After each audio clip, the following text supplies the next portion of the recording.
policía, tribunales y leyes en el mercado. ¿Cómo podríamos resolver sin gobierno los conflictos que ahora se resuelven en los tribunales? ¿Cómo podríamos protegernos de los delincuentes? Veamos primero el caso más fácil, la resolución de los conflictos relativos a contratos entre empresas consolidadas. Gran parte de estos conflictos ahora no se resuelven en los tribunales del gobierno, sino a través de un arbitraje privado similar al descrito en el capítulo 18. Las empresas, cuando redactan un contrato, especifican un procedimiento de arbitraje para cualquier conflicto que pueda surgir.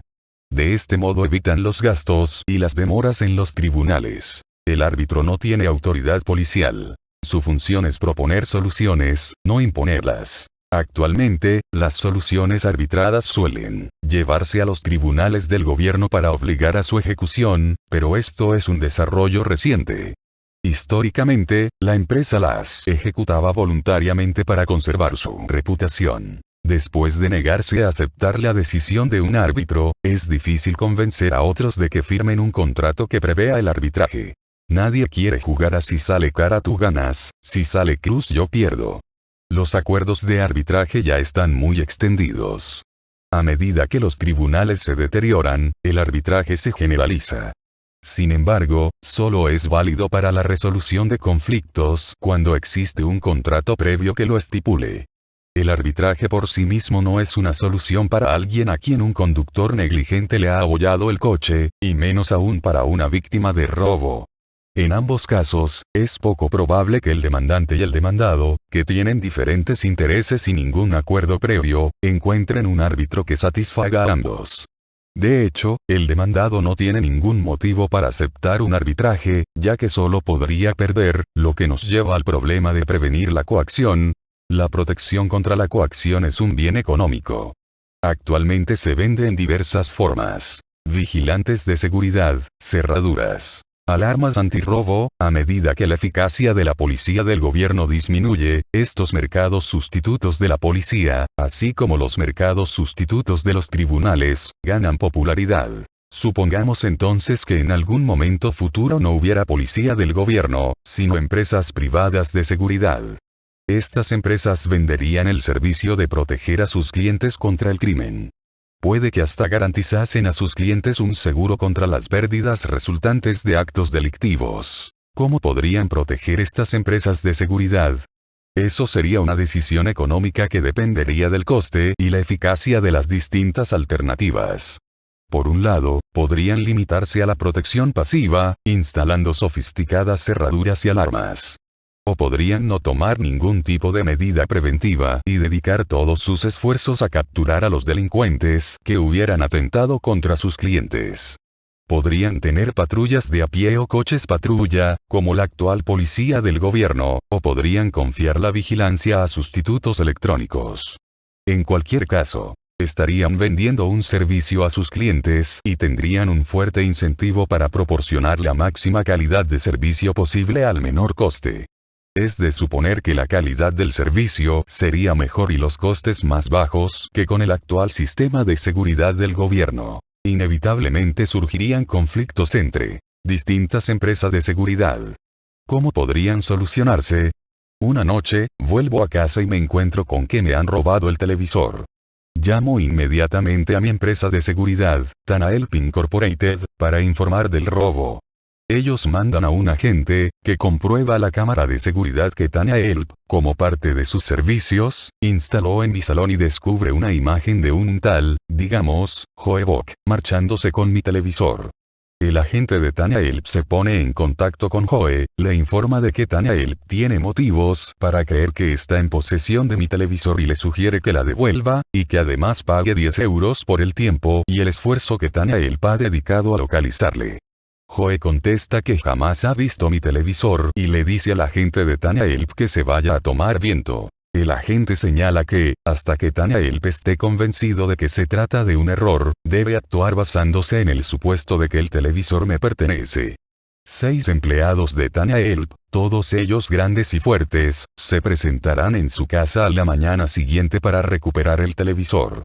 Joe, en respuesta, informa a la gente de que él también ha contratado una empresa de seguridad, Dawn Defense, y que su contrato con ella estipula que le protegerán si 6 matones intentan irrumpir en su casa y robarle el televisor. Parece que es el comienzo de una entretenida batallita entre Tanahelp y Dawn Defense. Precisamente, es esta posibilidad la que ha llevado a algunos libertarios que no son anarquistas, cuyo ejemplo más destacado es Ayn Rand, a rechazar la posibilidad de que las empresas de seguridad compitan en el libre mercado. Pero las guerras son muy caras, y tanto Tanahelp como Dawn Defense son empresas con ánimo de lucro, más interesadas en ahorrar dinero que en enfrentarse. Creo que el resto de la historia sería menos violento de lo que Rand suponía. El agente de Tanahelp telefonea a su homólogo en Dawn Defense. Tenemos un problema. Después de explicarle la situación, le dice que si Tanahelp envía 6 hombres y Dawn 8, se ensalzarán en una pelea y alguien podría resultar herido. Independientemente de quién ganase, cuando el conflicto acabase, les habría salido muy caro a los dos bandos. Puede que incluso tuvieran que empezar a pagar más a sus empleados para compensar el riesgo. Entonces las dos empresas se verían obligadas a subir sus tarifas. Si lo hicieran, Murvad Ltd., una nueva empresa agresiva que había intentado consolidarse en el área, bajaría sus precios y les robaría a los clientes. Tiene que haber una solución mejor. El empleado de Tanahelp sugiere que esa solución mejor es el arbitraje. Llevarán el conflicto sobre mi televisor a una reconocida empresa de arbitraje. Si el árbitro decide que Joe es inocente, Tanahelp consentirá en pagar a Joe y a Dawn Defense una indemnización para compensar el tiempo perdido y los problemas ocasionados. Si lo encuentran culpable, Dawn Defense aceptará el veredicto y, puesto que el televisor no es de Joe, no tiene obligación de protegerlo si los empleados de Tanahelp quieren recuperarlo. Lo que he descrito es una solución muy improvisada. En la práctica, una vez consolidadas las instituciones anarcocapitalistas, las empresas de seguridad se anticiparían a tales dificultades formalizando, antes de que se produjese ningún conflicto, contratos previos en los que especificarían el árbitro que llevaría su caso. En una sociedad anarquista así, ¿quién haría las leyes? ¿En qué se basaría el árbitro privado para decidir qué actos serían delictivos y qué sanción les correspondería? La respuesta es que los sistemas legales se producirían con fines lucrativos en el mercado libre, de la misma manera que se producen hoy en día los libros y los sujetadores. ¿Podría haber competencia entre las distintas marcas de leyes, como la hay entre las distintas marcas de coches? En esa sociedad existirían muchos tribunales, e incluso muchos sistemas legales. Cada par de empresas de seguridad pactaría con antelación a qué tribunal recurrirían en caso de conflicto. De este modo, las leyes bajo las que se enjuiciaría un caso particular estarían implícitamente determinadas por acuerdo previo entre las empresas de seguridad contratadas por los clientes implicados. En principio, podría existir un tribunal y una legislación diferentes para cada par de empresas de seguridad. En la práctica, muchas empresas probablemente preferirían hacer negocios con los mismos tribunales, y muchos tribunales preferirían adoptar legislaciones idénticas, o muy similares, para facilitar las cosas a sus clientes. Antes de tachar de caótica e injusta una sociedad en la que distintas personas se rigen por distintas leyes, recuerde que, en nuestra sociedad, la ley bajo la que se nos juzga depende del país, el estado e incluso la ciudad en donde nos encontremos. En cambio, en el sistema que estoy describiendo, depende de la empresa de seguridad que uno tenga y de la empresa de la persona a la que acuse, o que le acuse, de un delito. En tal sociedad, la ley se crearía en el mercado. Un tribunal se financiaría cobrando por el servicio de arbitraje. Su éxito dependería de la reputación que tuviera en cuanto a su honestidad, fiabilidad y rapidez, y de lo convenientes que fueran sus leyes para los clientes potenciales. Sus clientes inmediatos serían las empresas de seguridad, pero, a su vez, dichas empresas estarían vendiendo un producto a sus clientes. Parte de ese producto sería el sistema o sistemas legales de los tribunales que hubiesen elegido y que, por consiguiente, juzgarán a sus clientes. Cada empresa de seguridad elegirá preferentemente los tribunales que dispongan del sistema jurídico que más vaya a interesar a sus clientes. Veamos el caso concreto de la pena capital. Algunos podrían pensar que el riesgo de ser condenados, justa o injustamente, y ejecutados por un delito castigado con pena de muerte, tiene más peso que cualquier ventaja que pudiera tener. Estas personas preferirían, siempre que fuese posible, ser clientes de empresas de seguridad que, a su vez, fueran clientes de tribunales que no aplicasen la pena capital. Otros ciudadanos podrían sentirse más seguros de potenciales asesinos si supieran que cualquiera que les asesinase acabaría en la silla eléctrica. Considerarían que la seguridad es más importante que el riesgo de acabar ellos mismos en la silla eléctrica, o de ser responsables de la muerte de un inocente acusado de asesinato. Ellos acudirían, si fuera posible, a empresas que recurriesen a tribunales que aplicasen la pena capital. Si alguna de estas dos posturas fuese prácticamente unánime, a todas las empresas de seguridad les interesaría utilizar los tribunales de uno u otro tipo.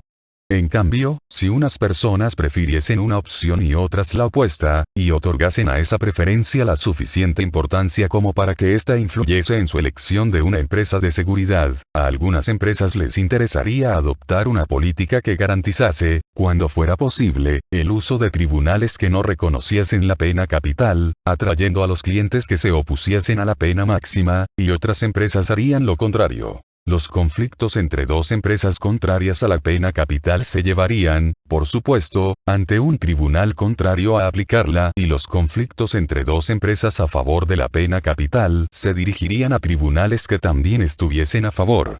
¿Qué ocurriría en un conflicto entre una empresa en contra y otra a favor de la pena máxima? Obviamente, no es posible que, si yo asesino a alguien, el caso vaya a un tribunal, pero que si ese alguien es asesinado por mí, vaya a otro.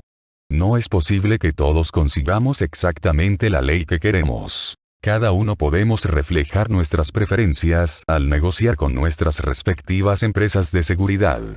Si los contrarios a la pena capital se muestran más firmes que los que están a favor, las empresas acordarán no aplicarla.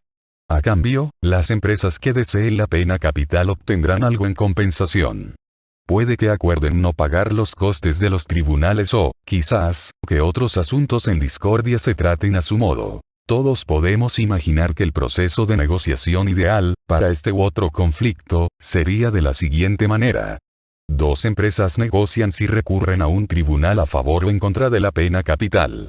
La empresa que está a favor calcula que sus clientes pagarían hasta 20.000 euros anuales por disponer de un tribunal favorable a la pena máxima. Esa es la cantidad adicional que la empresa podría ganar si incluyese en sus servicios la garantía de dicha pena en caso de conflicto con otra compañía. La empresa contraria a la pena capital cifra la cantidad correspondiente en 40.000 euros. Esta última ofrece a la empresa que está a favor 30.000 euros al año a cambio de acordar un tribunal contrario a la pena máxima, y esa empresa acepta. Ahora la empresa contraria puede subir sus tarifas lo suficiente como para ganar 35.000 euros adicionales. Sus clientes están contentos, ya que la garantía de no existir pena capital vale más que eso. La empresa está contenta porque está obteniendo un beneficio adicional de 5.000 euros al año. La empresa que está a favor baja sus tarifas en una cantidad que le supone 25.000 euros al año. Esto le permite conservar sus clientes e incluso captar más, puesto que el ahorro es más que suficiente para compensarlos por no tener el tribunal que prefieren. Esta empresa también consigue un beneficio de 5.000 euros al año con la negociación. Como en cualquier buen negocio, todos ganan. Si esta explicación le resulta confusa al lector, puede que valga la pena que la repase de nuevo, ya que el principio básico de esta negociación será importante más adelante, cuando aborde el tipo de ley que probablemente existiría en una sociedad anarcocapitalista. Si, por casualidad, los clientes de las dos empresas se mostraran igual de firmes, es posible que eligieran dos tribunales, uno de cada tipo, y que los casos se adjudicasen al azar a uno u otro. En cualquier caso, la preferencia legal del cliente, su opinión sobre qué tipo de ley prefiere, habrá sido un factor de peso en el tipo de ley que se le aplica, pero no habrá sido decisivo, ya que tanto el acusado como su acusador deben regirse por la misma ley. En el caso de la pena capital, las dos posturas son diametralmente opuestas. Otra posibilidad es que algunos clientes quieran una ley especializada, hecha a medida de sus circunstancias personales. Los que viviesen en regiones desérticas podrían querer un sistema legal que definiese muy claramente los derechos de propiedad sobre el agua. Las personas que viviesen en otros lugares tacharían el detallado tratamiento de este problema de superfluo, en el mejor de los casos.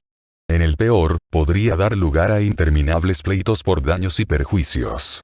Por lo tanto, los residentes de zonas desérticas podrían acudir todos a una misma empresa de seguridad que recurriese siempre a tribunales que contasen con una legislación bien desarrollada en materia de agua. Otras empresas aceptarían utilizar ese tribunal en los conflictos con la primera, pero recurrirían a otros para resolver conflictos entre ellas. La mayoría de las diferencias entre tribunales probablemente serían más sutiles. Algunos podrían pensar que un tribunal tarda menos en pronunciar las sentencias y que éstas son más predecibles que las de otro, o que los clientes de una empresa de seguridad están mejor protegidos que los de otra. Las empresas de seguridad, al tratar de labrarse su propia reputación, buscarían los mejores tribunales. Pueden plantearse varias objeciones a estos tribunales de libre mercado. La primera es que venderían la justicia decidiendo a favor del mejor postor. Sin embargo, esto sería un suicidio para ellos, puesto que, a menos que mantuvieran una reputación de honestidad, no tendrían clientes, a diferencia de nuestros actuales magistrados. Otra objeción es que el cometido de los tribunales y asambleas legislativas es descubrir las leyes, no crearlas. Si no puede haber dos leyes de la gravedad compitiendo entre sí, ¿por qué habrían de existir dos leyes de la propiedad compitiendo entre sí? Sin embargo, pueden existir dos teorías rivales sobre la ley de la gravedad o sobre cuál es la definición adecuada de derechos de propiedad. El descubrimiento es una actividad tan productiva como la creación. Si es evidente que ley es la adecuada, que normas de interacción humana se derivan de la naturaleza del hombre, entonces todos los tribunales estarán de acuerdo, al igual que todos los arquitectos están de acuerdo en lo que respecta a las leyes de la física. Si no es evidente, el mercado generará una investigación para descubrir las leyes adecuadas. Una tercera objeción es que una sociedad con muchos sistemas legales diferentes sería confusa. Si esto supusiera un serio problema, los tribunales tendrían un incentivo económico para adoptar una legislación homogénea, al igual que las fábricas de papel tienen incentivo para producir tamaños normalizados de papel. Una nueva ley solo se introduciría cuando el innovador considerase que sus ventajas superaban a las de la homogeneidad. La objeción más convincente a la ley de libre mercado es que el demandante y el demandado pueden no ser capaces de acordar un tribunal común. Obviamente, un asesino preferiría un juez indulgente. Si los litigantes eligiesen el tribunal después de que se cometiese el delito, esto sería un obstáculo insalvable. No obstante, en el sistema que he descrito, las empresas de seguridad elegirían el tribunal con antelación, y sería difícil que hubiera suficientes asesinos a la vez como para que existiese una empresa de seguridad con una política de elección de tribunales que considerasen que el asesinato no es un crimen. Es más, si los hubiera, ninguna otra empresa de seguridad aceptaría esos tribunales. O bien las empresas de los asesinos aceptaban un tribunal razonable, o se enfrascarían en una guerra que nunca podrían ganar contra el resto de la sociedad. Hasta que a uno mismo no se le acusa de un delito, todos queremos leyes que nos protejan contra el crimen y nos permitan interactuar pacífica y productivamente con los demás, incluso los delincuentes. A pocos asesinos les gustaría vivir con una legislación que les permitiera asesinar, y ser asesinados,